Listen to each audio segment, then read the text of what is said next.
Unfortunately, society today is full of prejudice against different social groups, people of different races and religions. One example of this is discrimination against Jewish people, antisemitism. In trying to understand prejudice like anti-Semitism, historians like to look back in time to see if past events have anything to teach us about today. For that, we need sources, and sometimes they can reveal that what might seem like a modern issue has been with us for a very long time. I'm at the National Archives in Kew to find out what attitudes were like in medieval times.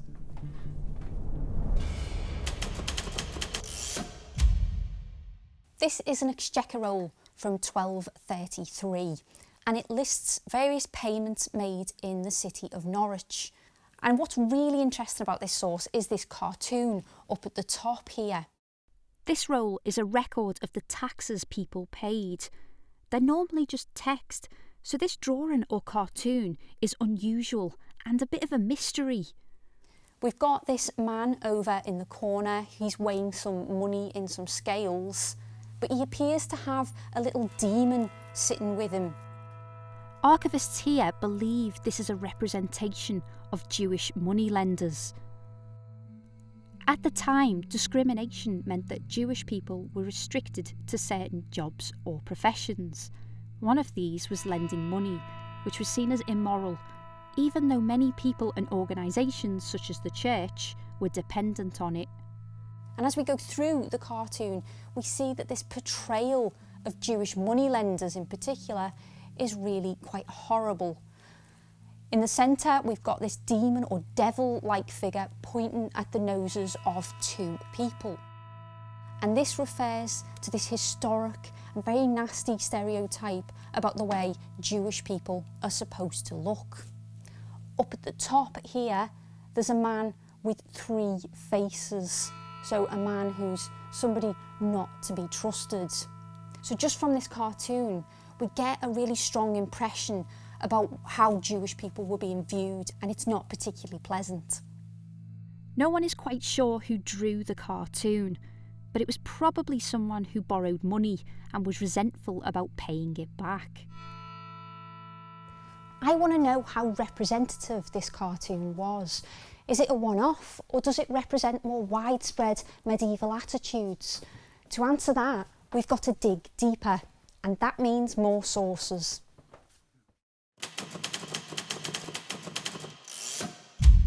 This parchment is around 800 years old. It's known as a fine roll. It dates to the time of Henry III. And it lists fines paid to the monarch in return for religious freedom. And if we look through it, we can see again and again that the king is making large charges to Jewish people. For example, we have one down here paid by Solomon Laveska. And what it's saying is that the king wants all Jewish people collectively to pay 10,000 marks to him every year. And he wants Solomon to pay £20 worth of this. And it's also saying as well that the king can raise or lower this tallage, as it's known, this amount of money. But the fine rolls of Henry III show that over the next 20 years, this tallage or tax went up and up, meaning the burden on Jewish people became increasingly harsh. But what happens after Henry III dies in 1272 and his son takes power, Edward I? Does the situation get any better for the Jewish people? In fact, the prejudice became even worse. This is clear from the many petitions of complaint to the king from Jewish people about the dreadful things that were happening to them. This source is written in Norman French, and it shows what's happening to the Jewish people. It's saying that despite them having no malice, despite them paying the king's fines, they're being banished from Northampton.